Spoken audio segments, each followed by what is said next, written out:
I'm so sorry to bring hard news again. If you didn't heard, another terror attack in Bnei Brak today. 5 people were killed. 2 names so far. Policeman named Amir Khoury. He's the one that actually killed the attacker, but he got killed also by his own fire, by the fire of the attacker. And one guy named Yaakov Shalom, father of 5. And 3 more, we don't know their name yet. So I hope what we say today will be in their memory.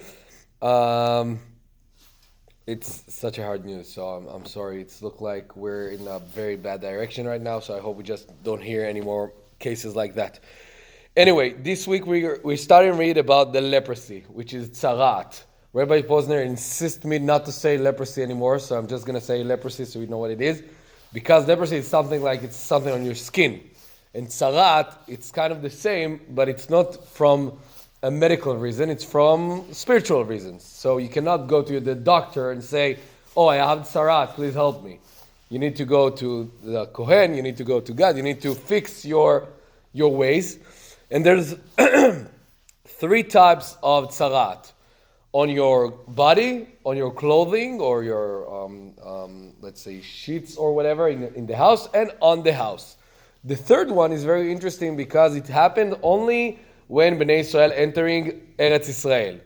In the desert, there is only 2 types of tzarat on your body and on your clothing. And then after they entered Eretz Israel, the land of Israel, starts suddenly the 3rd type of tzarat of the houses, tzarat habatim. And the commentaries are divided regarding that type of tzarat.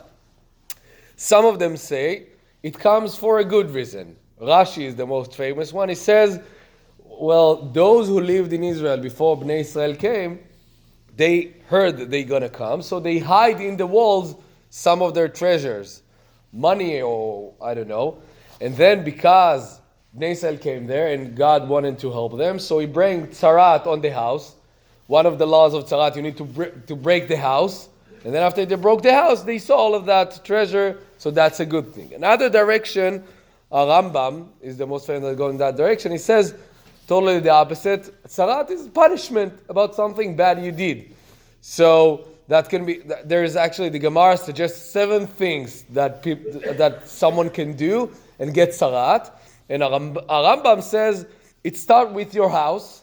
In the beginning, the tzarat is only in your house to warn you. And if you're doing good, okay, so it's gone and that's it. But if you keep doing the bad things you're doing. All of those 7 things, by the way, are something between you and your friends, your neighbors. I don't have all the list, but it's something like narrowness of the eye, like jealous in your friend, or not borrow them your stuff, thing like that.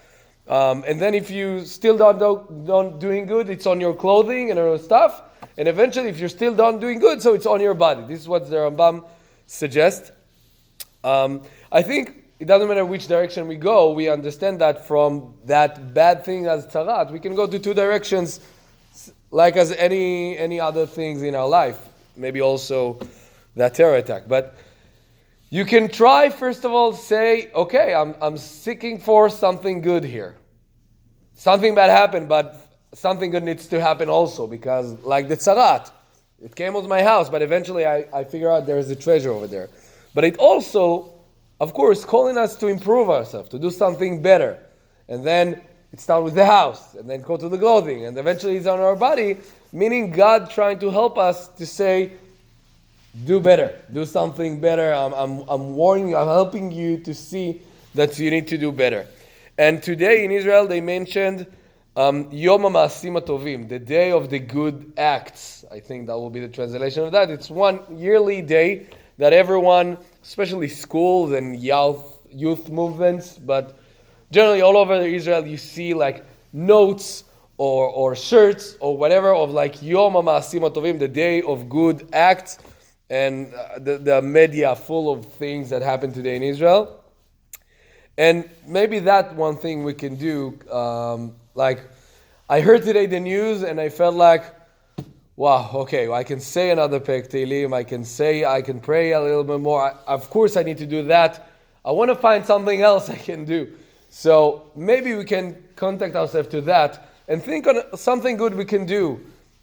we don't have tzaraat, but to our friends, to our neighbors, to something nice, something good. Of course, it can be just smiling to someone we don't know, but even bigger than that.